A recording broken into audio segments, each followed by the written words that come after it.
এই ইলেকশন রাজনীতিবিদদের লোভের বহিঃপ্রকাশ ছাড়া আর কিছু না। যে আমাকে দ্রুত দাও, আমি খুব ক্ষুধার্ত। পৃথিবীর ইতিহাসে বাংলাদেশে গত 16 বছর যেটা ঘটেছে, সেটা শুধু বাংলাদেশের ইতিহাসে না, পৃথিবীর ইতিহাসে নিষ্ঠুরতম ঘটনা। এখন খলিলুর রহমান উনি যদি এই বিএনপির সরকারে মন্ত্রী হন বা সরকারের অংশ হন, তাহলে কিন্তু একটা প্রশ্ন উঠবে যে আগের অন্তর্বর্তী সরকারে উনি তাহলে ওই রাজনৈতিক দলের পক্ষ হয়ে কাজ করেছেন। এবং নির্বাচনে যে ইঞ্জিনিয়ারিং এর কথা আমরা বলতেছি, আমরা যেটা দেখলাম যে কারচুপি হলো, ফলাফলে কারচুপি হলো এবং অনেকগুলো আসন হারিয়ে দেওয়া হলো আমাদেরকে, এবং পরিকল্পনা করে 2/3 আসন সরকারি দল নিয়ে নিল। এই সংবিধান সংস্কার যাতে না হয়, এই জটিলতা, এটা কিন্তু পুরাটাই। যখন আমরা গণনা শুরু করি তখন দেখা যায় কি আমরা তো গুনতে থাকি। ইন দ্য মিন টাইম তখন আমাদের কাছে প্রায় 14টা থেকে 16টা ফাইল সিগনেচার করানো হয়, এর মধ্যে আরো কিছু শিট সিগনেচার করানো হয়, অনেকগুলা কাম স্যার। মানে এটা আমি এখন গুনে আমি আপনাকে ডিরেক্টলি বলতে পারবো না হিসাবটা, কিন্তু না খাম অনেক।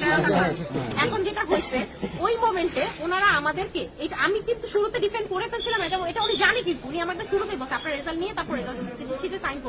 এটা আপনি বলছেন না স্যার, একদম শুরুতে বলছেন না যে আপনি রেজাল্ট নিয়ে তারপর আপনি রেজাল্ট শিটে সাইন করে তারপর যাবেন, সেটা রাত 3টা বাজলেও যাবেন। এটা কিন্তু বলছেন কি রেজাল্ট হওয়ার পর রেজাল্ট হওয়ার পর আপনি সিগনেচার করেই তারপর জানান, কারণ তখন কিন্তু অনেক কাজ থাকে। আমরা সুবহানাহু ওয়া তাআলার অশেষ রহমতে সবাই ভালো আছেন,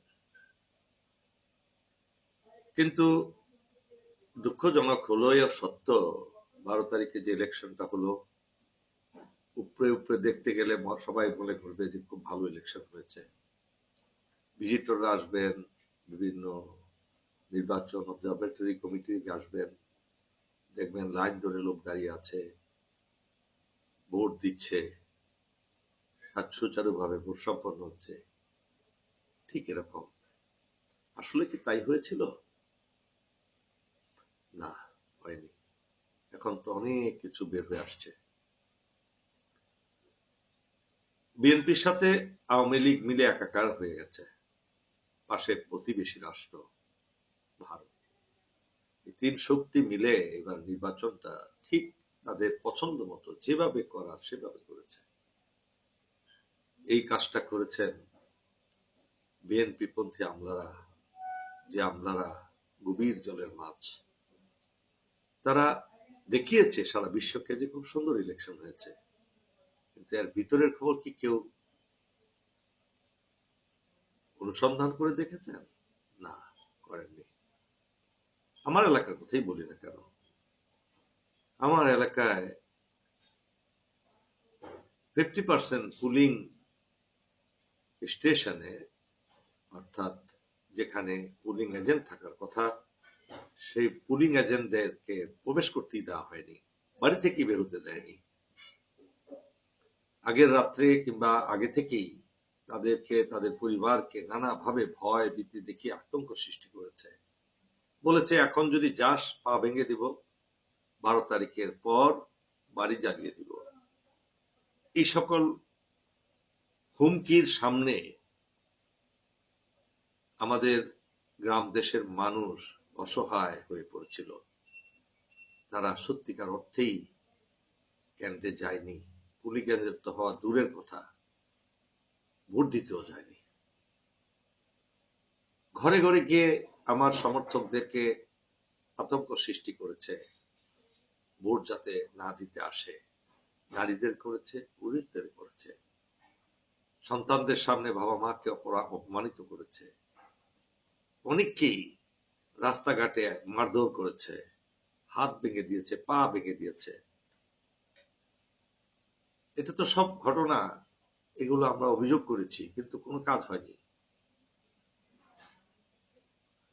আপনার ভাকুরটা এলাকায়, তারানগর এলাকায় অনেক লোককে মারধর করা হয়েছে, হাত ভেঙে দিয়েছে, পা ভেঙে দিয়েছে, তাদের মোবাইল ছিনিয়ে নিয়ে গেছে এবং পশুর মতো আচরণ করেছে। আর ভোট কেন্দ্রে তো কথাই নেই, ভোট কেন্দ্রের ভিতরে বাইরে সদল বলে তাদের শক্তিশালী উপস্থিতি ছিল। মানুষের কাছে তাদেরই সেই ভোটার যে স্লিপ, তাদের প্রার্থী এবং মার্কা সহ সেই স্লিপ নিয়ে প্রত্যেককে যেতে হয়েছে, আমাদের স্লিপগুলোকে বহন করতে দেয়নি। অথচ ছবি এবং নাম এগুলো কেটে ফেলার কথা ছিল, কিন্তু তার সবই প্রত্যেকটা ভোট কেন্দ্রে দেখা গেছে সবই একজনের দখলে। এবং শেষ দিকে যে যা পেরেছে জাল ভোট দিয়েছে। এই জাল ভোট কে দেখবে? কেননা প্রিজাইডিং অফিসার, পোলিং অফিসারও কম্প্রোমাইজ হয়ে গেছেন। চলেছে টাকার খেলা, বিশাল অ্যামাউন্ট ব্যবহার করা হয়েছে, টাকা দিয়ে ভোট কেনা হয়েছে, নীতি নৈতিকতাহীন ভাবে গণতন্ত্রের নামে এই কাজগুলো করা হয়েছে।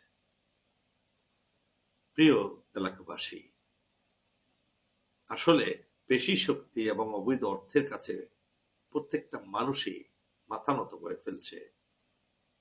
যারা করেনি তারা অবশ্যই বীরত্তমের কাজ করেছে, তাদের সৌম্য শক্তি ক্ষিপ্রতা আছে, তারা একমাত্র আল্লাহকে ভয় করেন। আর সেই জন্যই তো ৮০,০০০-এর উপরে ভোট পেয়েছি সে সকল শক্তিশালী ইমানদার মানুষরা যারা গিয়েছিলেন। আর কেই বা রিস্ক নিতে চায়? যারা ঘোষণা করে দিয়েছে যে আমরাই ক্ষমতায় আসছি এবং ক্ষমতায় আসার সকল পরিকল্পনা আগেই করেছে, কয়টা আসনে তারা বিজয়ী দেখাবে সেগুলো তো পরিকল্পনা বহুআগেই হয়ে গেছে, এখন বুঝছি। এবং সেভাবেই মেকানিজম কিংবা ইঞ্জিনিয়ারিং করা হয়েছে।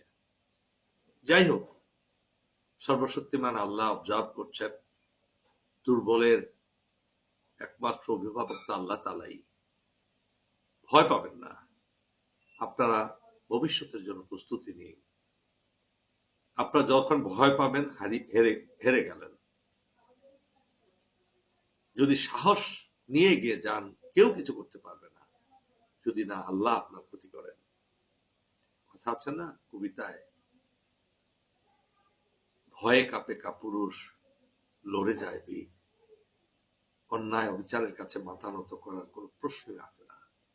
কয়দিন দেখতে দেখতে দিন চলে যায়, মৃত্যু চলে আসে। আমরা এর থেকে বের হয়ে আসতে হবে, পরিবর্তন আনতে হবে, না হলে এই সমাজ টিকানো যাবে না, নিজের ধর্ম পালন করা যাবে না, ইসলামী আদর্শের অনুসরণ করা যাবে না।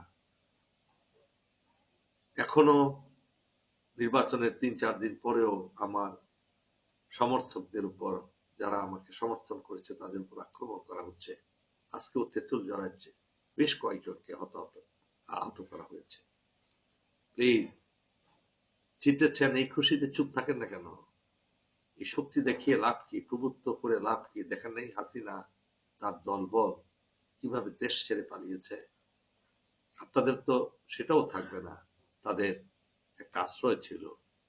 সুতরাং আমি বিশেষভাবে অনুরোধ করব সকলকে, আপনারা এখনো সময় থাকতে বুঝতে চেষ্টা করুন, কাকে মারছেন? আপনার ভাইকেই তো রক্তাক্ত করছেন। আগামীকাল যে আপনি এটার শিকারে পরিণত হবেন না, কি গ্যারান্টি দিবে?